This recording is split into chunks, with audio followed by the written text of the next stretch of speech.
it to be, but they need a little bit of coaching, a little. Well, that's honestly what coaching is. Like, coaching is accountability. What's up, you guys? I'm Petra Mace. I'm the founder and owner of Powered by Petra, my little company. And I'm here with my husband. Oh, yeah. My name's Corey. Corey Mace. I am the head coach of the Saskatchewan Roughriders. Yeah, and we're the Maces. So we're sitting here today. It's the first time we've ever done this, but I really wanted to sit down. I've been wanting to sit down with Corey for a while now just to discuss. We are both coaches. So I'm a fitness coach, postpartum fitness coach. Corey's a football coach. And I really wanted to sit down and discuss the similarities and differences that we see on a daily basis with regards to coaching. I know that I am always asking Corey for advice and guidance with regards to coaching and kind of like what he would do in this instance, or like, you know, what do you think about this scenario? And I feel always very comfortable asking you stuff, and you're always so level-headed. And so I really appreciate your perspective. And so I wanted to get into a little bit about like how you function as a coach, how you get the most out of your athletes, what are the similarities and differences between professional athletes and, you know, general postpartum moms or women, and yeah, kind of go from there. Yeah. Well, I think like, I don't know, it's a fine balance for myself. You know what I mean? Because your space it's not really in the nutshell of it, it's not different from obviously what I do because it is coaching, but how you interact with your clients as opposed to how I may interact with and motivate some of our guys it's a little bit different maybe, right? So I always What are the differences? Cuss words? Well, for me, obviously. Yeah. But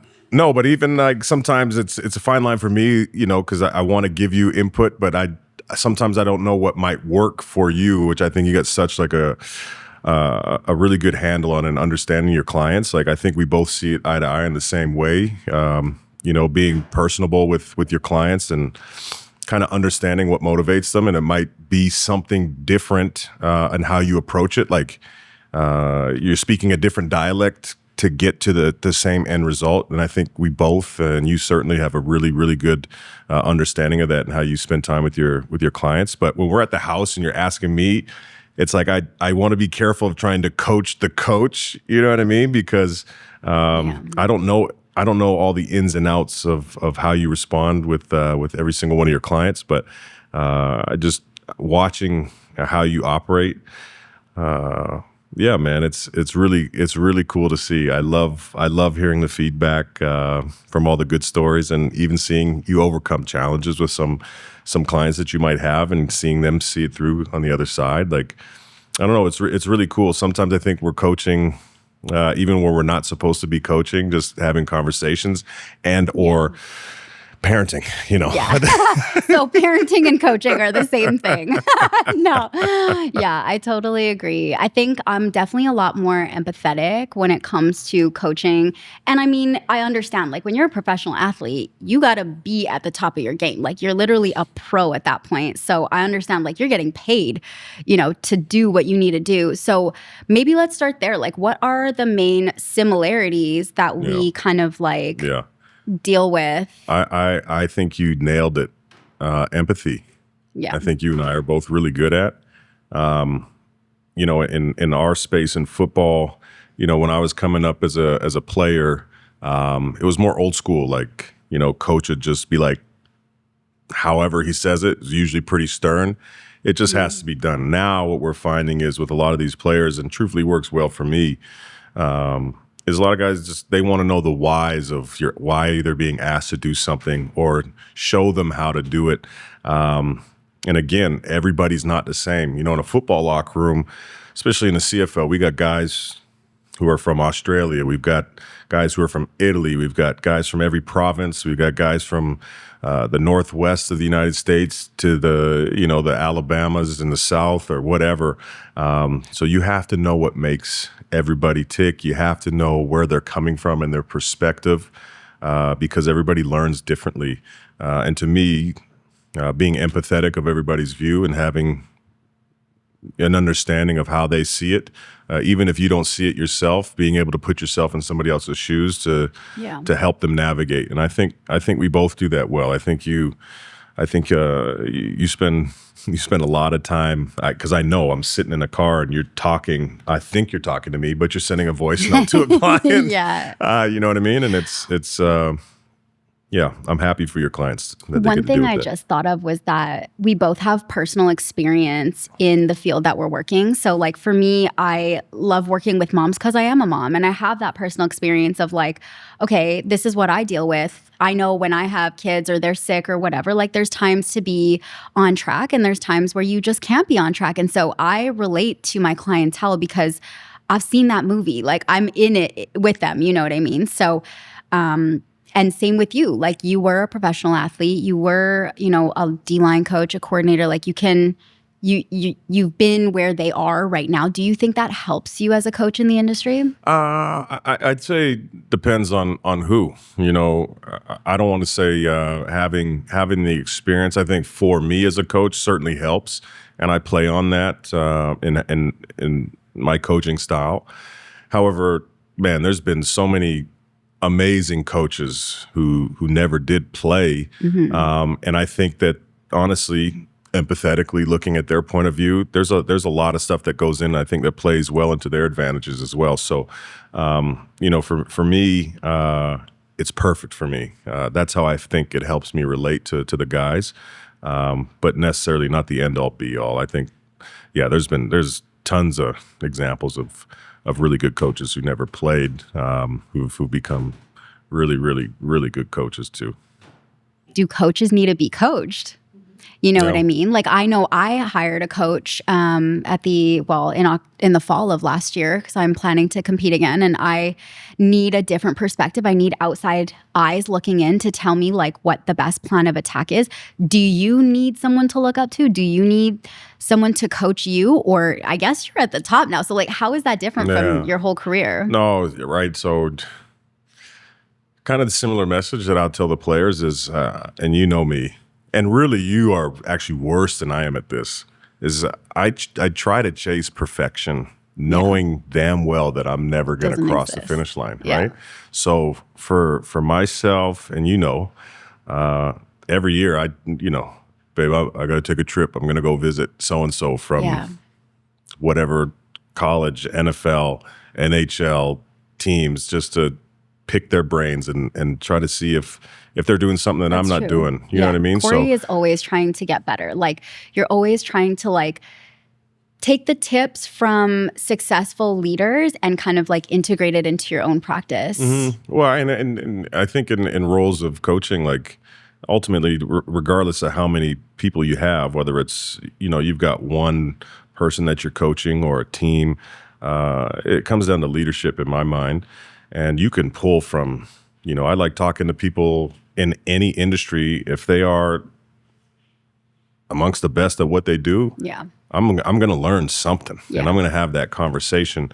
And now, how can I correlate that into benefiting, our team or something like that? And I think you do the same thing. That's such a good point. Is like there's one thing to learn what needs to be learned. But then it's not just, you can't just learn it. You have to apply it, right? Like, because if you have everything up here and you don't execute, you don't apply it, you're really in the same place, right? Yeah. So it's learning, absorbing, and then being able to apply it. Yeah. No, I agree. And just kind of going back to what we're saying, and how we, you really didn't even pump your own tires, so I'm going to do it for you, bikini competitions. I mean, you went on like a 4 or 5 show run, like back to back to back, just champion, all the way to the Arnold Classic. Your first time ever doing it, you know what I mean? Which was crazy. I remember where your clients at if they're watching. I remember this girl was in the basement of her mom's house filming her first workouts for the idea and the inception of what this could be. And instantly I was like, ooh, this backdrop looks terrible. Yeah. It's so but true. But the commitment to just do it, right? Like you had a thought, and 90% of things never work out because people refuse to take that thought and put it to action. And you put it to action. So seeing that was very inspiring. And that was dang, man, that was a long time ago. But, fast forward to what it is now, totally. Does everybody need to see your process of, I mean, they could pull up a show and watch it online or something of you competing, but how you conduct each and every single one of these workouts, like people have access to literally watch you do it. They can watch you do it at the house. They can watch you do it in a gym. Like you give so many different avenues to meet people where they're at as far as their fitness journey. And yeah, man, it's really cool. It's really cool. Just, me, I'm not big social media person, but when I do get a chance and I'm looking and some of the comments that people are sharing about, what you've been able to do to affect their life, that's my wife. You know what I'm saying? That's some cool stuff. Thank you. I almost cussed right there. I almost said that. Yeah. But I'm trying not to. Keep it clean. Trying not to. Yeah. Keep it clean. No, I really do appreciate that. And really, like, it is just about bringing your best every single day, right? Like you want to be your best in front of your guys, and I want to be my best for myself and for everyone. And sometimes our best looks different, right? It's like we always are chasing perfection, but like you said, perfection doesn't exist. So it's like bring your best, and that's all you can focus on, right? Yeah, and I don't know, for us, that's what I think makes certain people and teams special is I don't care. I shouldn't say I don't care. I obviously do care, but after a game, whether we won or we lost, we're going to be coached to be better.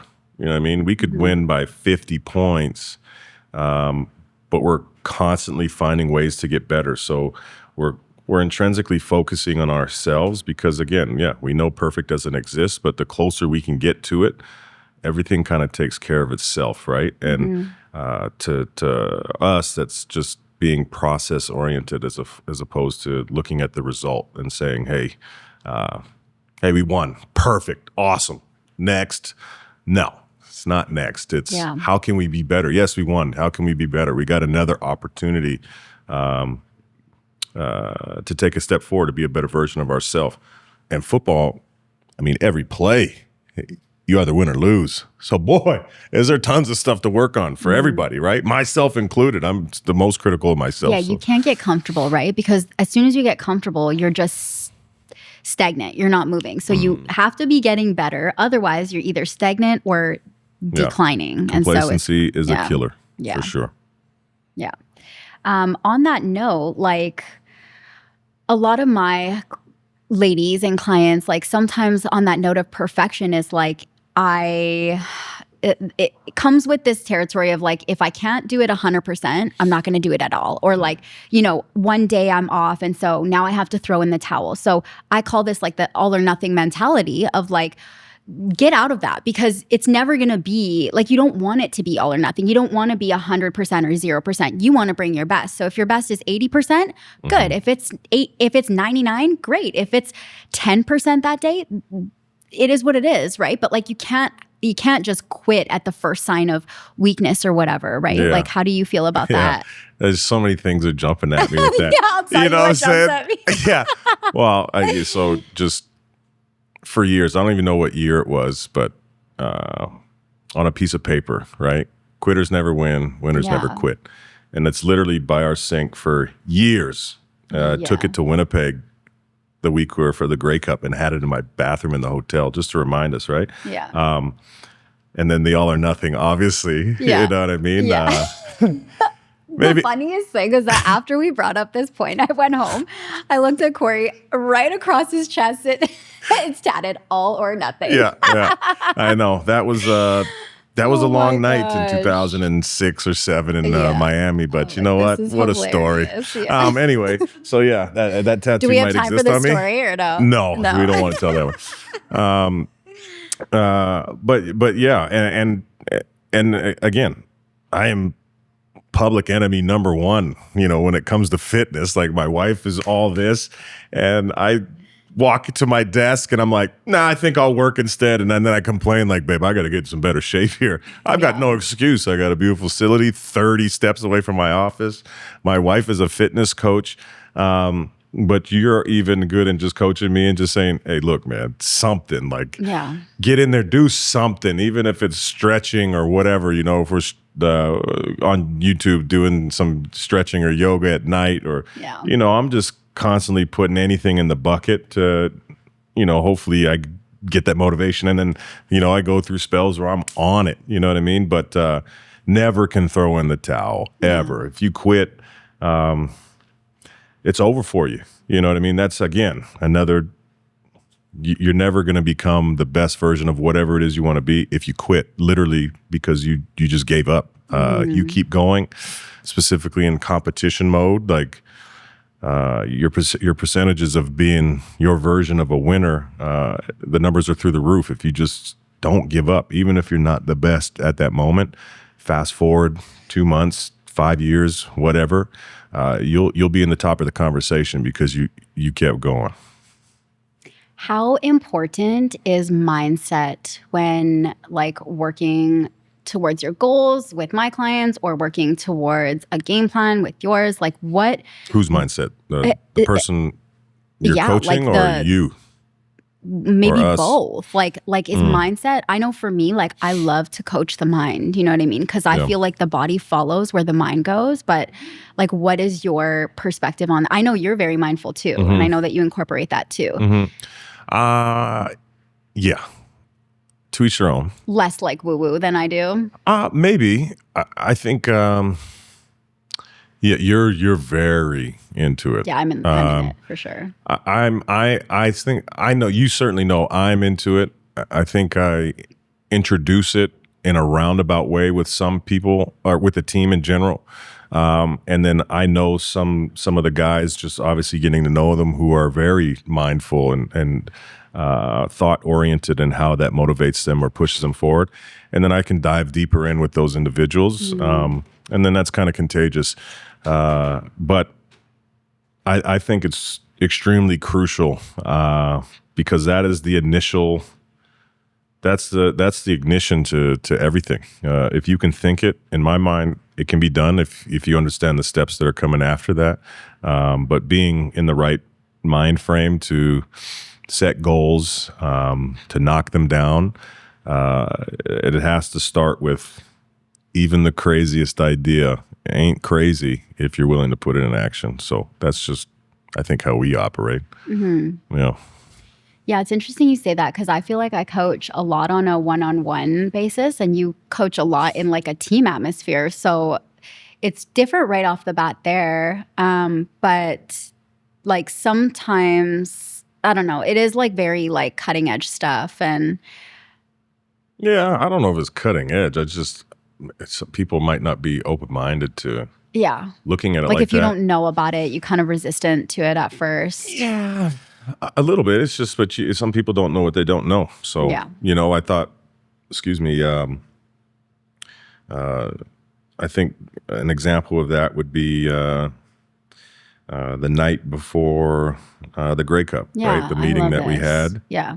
And I kind of just went back over the very, very first meeting that we had in training camp back in May. I went over the very first slide about, you know, the vision that we had, goals that we had as a team, what we're going to look like. And I went back over every single point. And I asked them if we are that. And they said, yes, coach. Yep. And the very last thing was the vision, was to be Grey Cup champions on November 16th in Winnipeg. So for me, you know, when I was putting it together back in, you know, whenever, and I put it into the slide in May in training camp, to me, I'm like, a little manifestation right there, you know? Throw it out, yeah. If the guys knew that that's what that was, I'm not sure. Right. But I thought it was pretty powerful for everybody to see, like, we set a goal for ourselves, and, you know, we're literally less than 24 hours away from achieving it together. Yeah, I thought that was pretty cool. I thought that was pretty powerful. So maybe now, I don't know, maybe there's more of that, you know, and how we approach it. But I think guys are probably a little bit more open-minded to what that is, or maybe want to know more about. What do they call that? Is that manifest? Matter what? Yeah, like maybe you don't know the terminology, but like the you never process know. of, You never for know. sure. The biggest thing is that, like, I know the ladies come to me and they're like, listen, I want to build muscle, lose fat. I want to be toned. I want to look good on vacation in my bathing suit, et cetera, et cetera.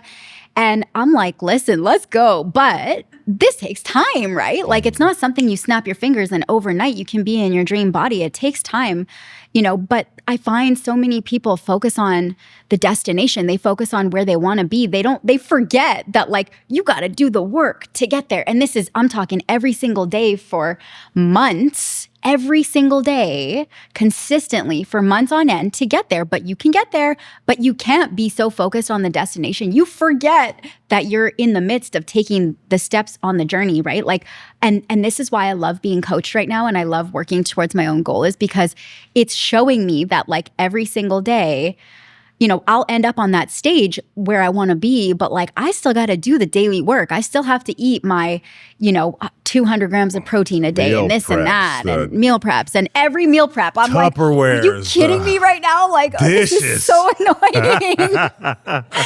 And then every time I do, like, a check-in, like, I'm like, oh my gosh, I can't believe, like, I'm changing like this and this is me. And again, like, I'm so focused on other people changing and I love that. But now seeing it myself, it's helped me to, being a client has helped me to be a better coach and have a different perspective. And it is, and honestly, I said this the other day on my Instagram, it's never about the destination. It's never about the end. It's about who you become in the process of, getting closer to that goal, right? Yeah. Like, we talk about falling in love with the details, right, of the process. Yeah. Because they're mini goals. It might not be the end destination. They're mini goals. Yeah. So be proud of the stuff of the in-between, right? You want to get to the final destination.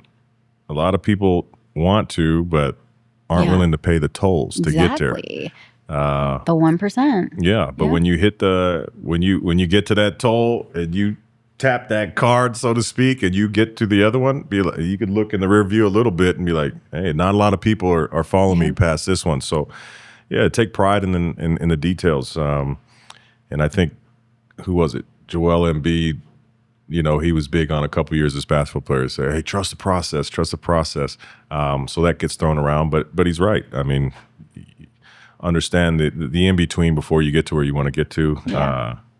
There's love in that. Is that a liminal phase?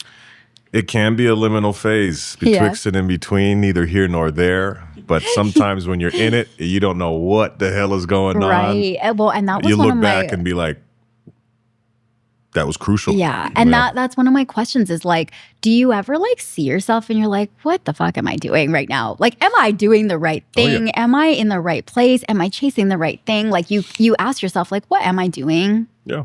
All the time. And then you get to where you want to be and you're like, how did I even question that? Right. Yeah. All the time. But that's, they pass, right? Yeah. Like that, and that every time when things are like you question, right? I identify those moments of being, this is where somebody else is going to quit. Yeah, I'm not going to quit. Mm-hmm. So just knowing that which is the reason why I think you love my work schedule so much. That was sarcasm. Yeah. That's why I wasn't laughing. Right. I was like, oh.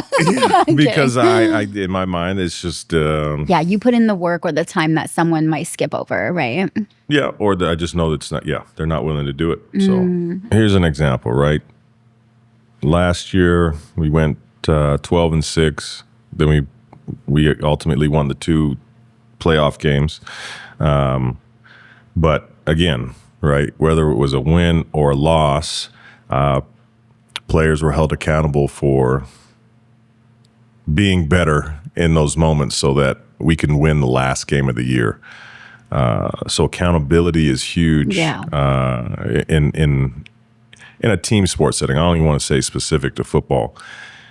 Curious with, I know you do have group settings as well, but on an individual one-on-one basis, like, how does accountability work to get people to push past something? Like, let's say a client is they're slacking off on sending back their workouts, or if somebody's on some kind of a meal plan, if they're not tracking properly or anything like that. Like, how do you hold somebody accountable with knowing the end result is you just want them to be the best version of themselves, right? Like, you want them to be everything that they wanted to be, but they need a little bit of coaching, a little. Well, that's honestly what coaching is. Like, coaching is accountability. It's like you're having to now respond or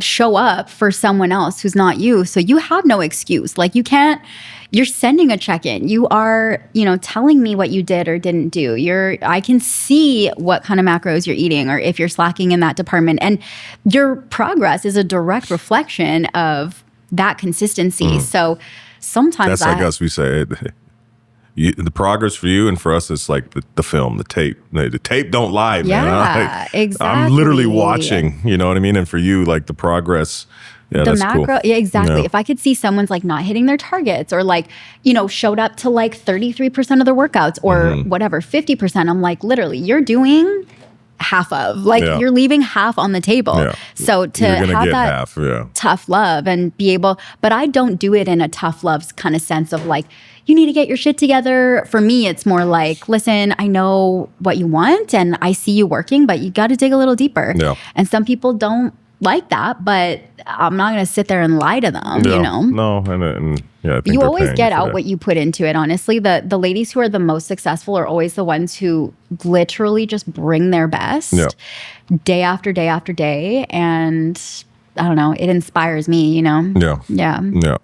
So dealing with like people that have, or any players that have some form of setback, I mean, we can talk from a physical standpoint, some dealing with injury. Obviously, in football, the injury rate is fairly high, but nobody ever wants to get injured. You're talking to the injury king. I know. Or it could be something personal, or it could just be a setback in, hey, as a staff or myself, I've made a decision to say somebody's outperforming you, and you lose your job, so to speak. You're not removed from the team, but you're being challenged you got to be better.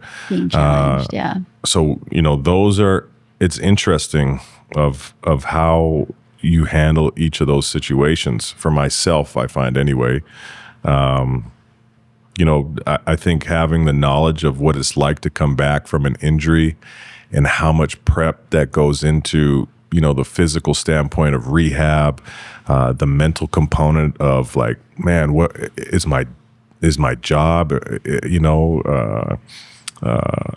Is it on the line? Am I going to be able to provide for my family? Like, there's so much that goes into it. So I think having, that awareness, having gone through it, I think that's easier for me to handle. But when dealing with somebody who it's like we're making a move, like, hey, you're not playing at the level we need. We got to make a change. That sometimes it's tough because ultimately that's my decision to make. But then also helping to coach those people through it, those guys through it, ultimately with the understanding of, hey, we can get them back to where they want to get to. But certainly if, we're looking at a starting player and somebody who's a backup player, the better that I can actually get those two together as a team, we're lifting, the floor, and we're getting closer to a ceiling as a team. So I don't want to call it dangling a carrot. It's just more of pushing these individuals to be who they want to be. We talk about that all the time. So whether they're injured or they're whatever, it's just like, hey, man, the standard doesn't change. Attack everything we do to the best of our ability. You're only as good as your weakest link. That's another way to say it. Yeah. Mm-hmm. Do you find that like a lot of your players get motivated, or do you find, like, for me, there's a huge difference between being motivated and being inspired. And I feel like when you think about motivation, you think of like external factors of like, oh, I have to be motivated to go to the gym. Like, I need my motivation. And motivation doesn't just happen when you snap your fingers. Like, motivation only kicks in when you actually start the process. For me, like, I always think of inspiration as feeling like intrinsically like inspired to like get up and go. Like, and that's a big thing when I program workouts. I always want to take the chore out of it for the women, and I want them to feel like excited to go work out. I never want them to feel like, oh shit, I have to go work out, right? Yeah. So what do you think, do you have thoughts on like the difference between motivation and inspiration? Have you ever thought about the differences? Yeah, I don't know if I've ever separated it. Like when you said that, I was like, something I'm gonna have to look more, or we got to talk more about. Yeah. But I think for us, it's as coaches, it's our job to provide as many resources to allow the players to be exactly who they expect to be. And nobody wants to be a slap. Everybody wants to be great. So we hold them accountable to that. That's our job.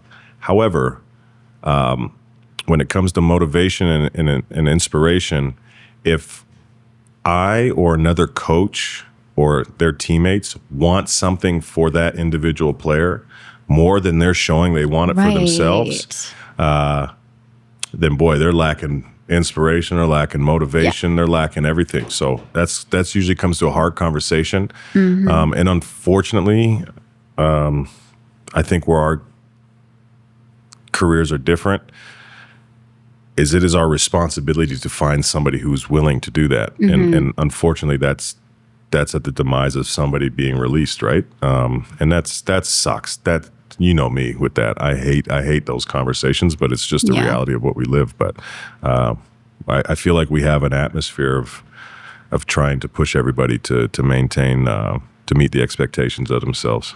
That's one thing I always talk about is like, I could give you guys all the skills and tools to be successful, but I can't put the work in for you. Like I'm literally putting in my own work. I could help you and guide you and, give you everything to be so successful in this process. But if you're not willing to do the work, then unfortunately, you're not going to make the progress, Yeah, that's tough. Corey, what is the best advice you have ever received? Ooh. And was it like face-to-face? Was it from a book? Like, what are we talking here? Man, I could go so many different avenues with this. Maybe it's all the same message. No, but it kind of. But I'm gonna go back to my first coach. JG? No. Virginia Jacobson. Oh. My mom. Treat everybody. I know it's not treat everybody how you want to be treated, but it's just treat everybody with respect. Yeah. So how I took that was just like, people say like trust is, you got to earn trust. I'm the opposite. You give it. I'm giving everybody trust until you show me that I can't trust you.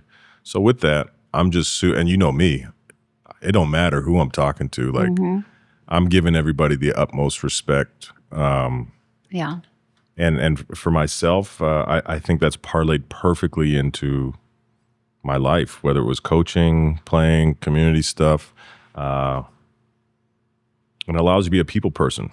And what I've found, and anybody I've talked to in any industry, I don't care what it is, if you relate well to the people that you work with, man, great things happen. So relationships. Yeah,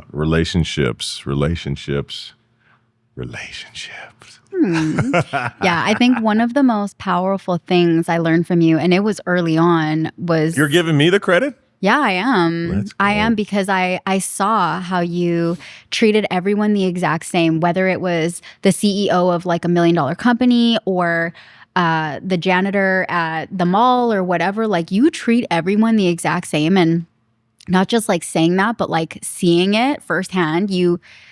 I was able to see like just the power of that. And that's how I try to live now, is like I try to treat everyone the exact same. And it's crazy how the experiences change when you just give people an opportunity to, be themselves or get comfortable, right? Yeah, I think it's just contagious, man. Good people business. Good people like follow good people, right? Yeah. How do you say that?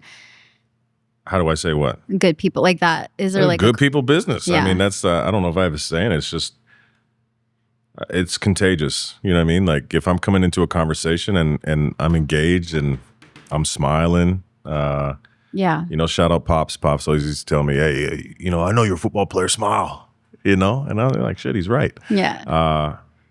I feel like people put their guard down a little bit faster just to have a conversation, even if they're hard conversations. Or I find that that's worked really well when I do have to have a hard conversation with somebody.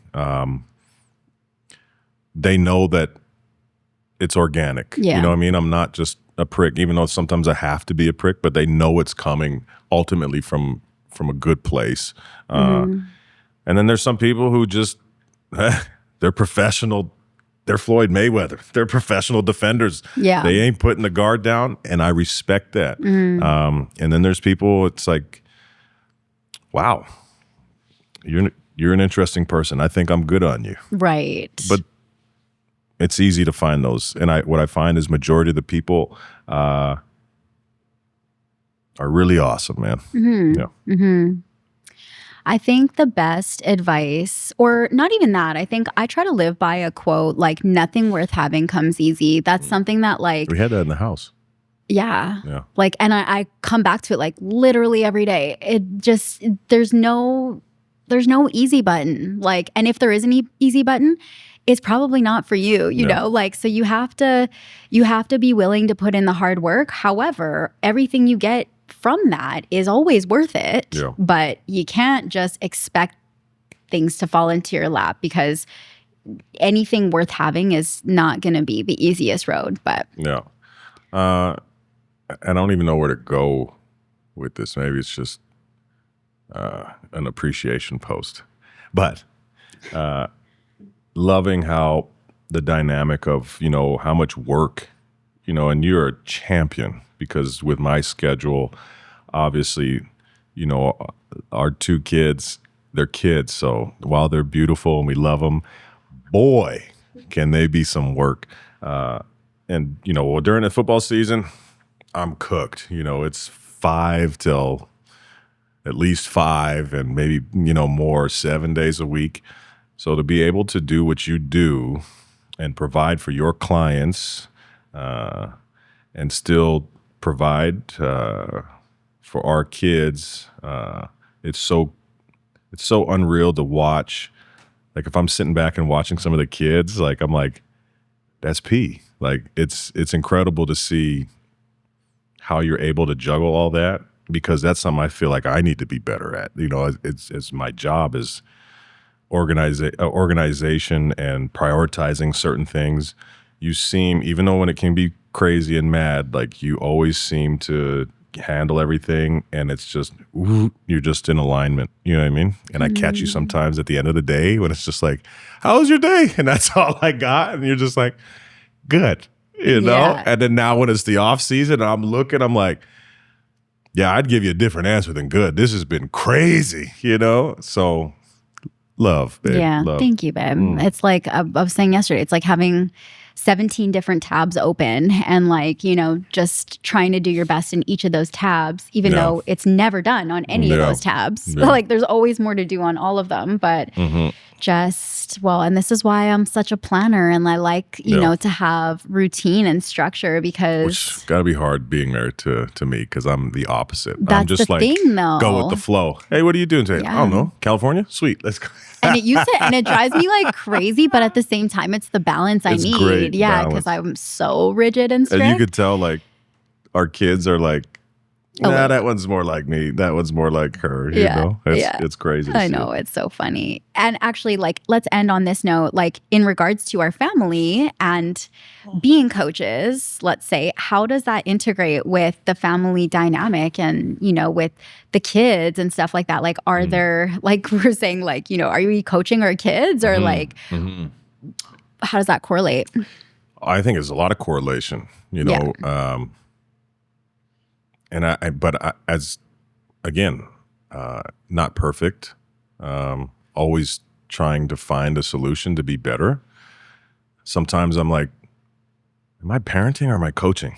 Because I do think that there's a different line. You know what I mean? Sometimes I will tell you, like, stop coaching me, babe. I just want my husband. Yeah, for you, for sure. Yeah. But even with the kids, it's just like, okay, I have a standard of what I want this situation to look like and how I want the kids to act, and they're not meeting it. But it's like, do I coach the accountability or do I love and show? Like, so, and honestly, I think you could speak to it. Like during the season, sometimes, like, I always have been like, okay, when I walk in the house, I'm a husband, I'm a father, but in the thick of it, sometimes it's like my brain won't always switch, and I'm still like in coach's mode when I come home. Compartmentalize, You know what I mean? Yeah, it starts to blend together. Sometimes a little bit. it blends together. So the self-reflection, like I'm always like, hey, how am I doing this right now?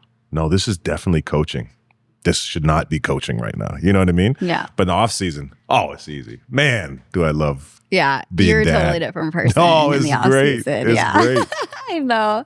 Sometimes I'll be like sad or be like, oh, babe, I don't know what to do about this. And I just want him to be like, oh, babe, it's going to be okay. Like, no problem. We'll figure it out. He'll be like, well, babe, this is what you need to do. Just get over it. Just do this. I'm like, just do okay. that. Like, again, shit, I think I'm coaching. Yeah. Well, I caught you in California coaching Micah football drills and teaching him how to smack down. And this guy's 3 years old. That is supposed to be coached. That was a coaching moment. Like you're coaching again. He had horrible ball security. What are we talking about? That's insane. Yeah, and the thing is he understands and he applies it and he's already like... He loves it. So, yeah, it's crazy. True, man. That's your twin. That's my boy. I know. Well, thank you, babe. I really appreciate you taking the time. And I love getting to know like your brain and just like how you look at things. I know for a fact that all your players love playing for you. Well, probably most of them love playing for you. And, I think you have been able to like create something special here. And I'm just excited. I always get excited to watch you work and see like you put your plans into action and treat everyone with integrity. And I love watching you coach, but I also love being married to you. And lovely. You're such an amazing husband and amazing father. And Thanks, I'm very bro. grateful. Thank you. Yeah. And I think I touched on it before. Like, I think what gets missed in this is always, and specifically here in Saskatchewan, right? Like, good or bad, coach, right? But what people don't understand, I think they do understand, but I think sometimes gets left is, man, I got 11 other coaches that coach alongside of me, and they work their tails off, and they're all amazing. And they're all good people, You are doing it by yourself, girl. So, respect. Thanks. Love and respect. I love you. Love you.